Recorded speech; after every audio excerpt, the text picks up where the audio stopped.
M A Shameer.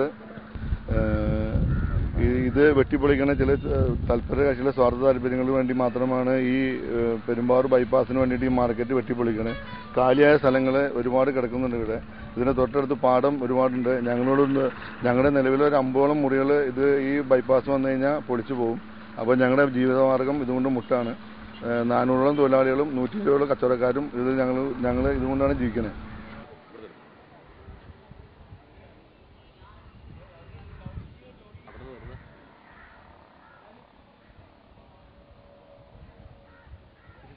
കൃഷിക്ക് പറ്റില്ല എന്ന് കാണിച്ചിട്ട് അവർക്ക് വിൽക്കാൻ പറ്റും.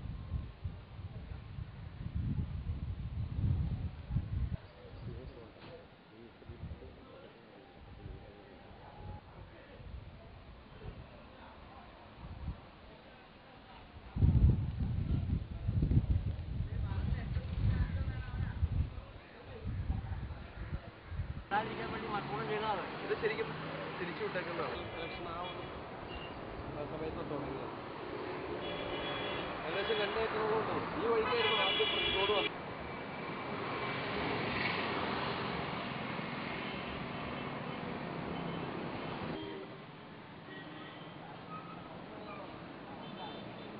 പെരുമ്പാവൂർ ബൈപ്പാസിൻ്റെ പുതിയ അലൈൻമെൻറ്റ് വളരെ തെറ്റായ രീതിയിലാണ് ഇപ്പോൾ പുതുതായി അലൈൻമെൻറ്റ് നിർമ്മിച്ചിരിക്കുന്നത്. നേരത്തെ പെരുമ്പാവൂർ ടൗൺ ചുറ്റി ഒരു റോഡ് അലൈൻമെൻറ്റ് ഉണ്ടാക്കിയിരുന്നതാണ്. പക്ഷെ അതിപ്പോഴും നിലനിൽക്കുകയാണ്.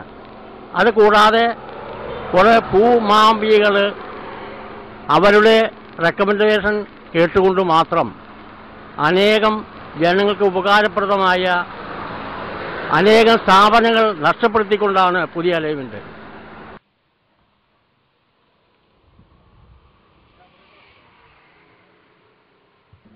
പേര് റജി.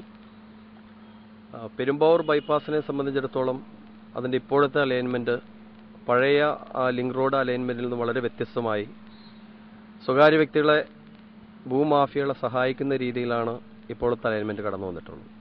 പാലക്കാട്ടുകാരത്തു നിന്ന് ആരംഭിക്കുന്ന ആ ബൈപ്പാസ് റോഡ് പല സ്ഥലങ്ങളിലും ആളുകളുടെ എതിർപ്പിനെ അവഗണിച്ചുകൊണ്ട് വ്യവസായ സ്ഥാപനങ്ങളിലൂടെയും അതുപോലെ ഉപജീവന മാർഗത്തിനു വേണ്ടി ഉപയോഗിക്കുന്ന റബ്ബർ തോട്ടങ്ങളിലൂടെയൊക്കെ കടന്ന് മരുത് കവലയ്ക്ക് ഇപ്പുറം മരുത് റോഡിൽ സമാപിക്കുമ്പോൾ ആ പാടശേഖരത്തിലൂടെ റോഡ് നേരെ കൊണ്ടുവന്നാൽ അത് മരുത് റോഡിൽ സമാപിക്കുന്നതാണ്.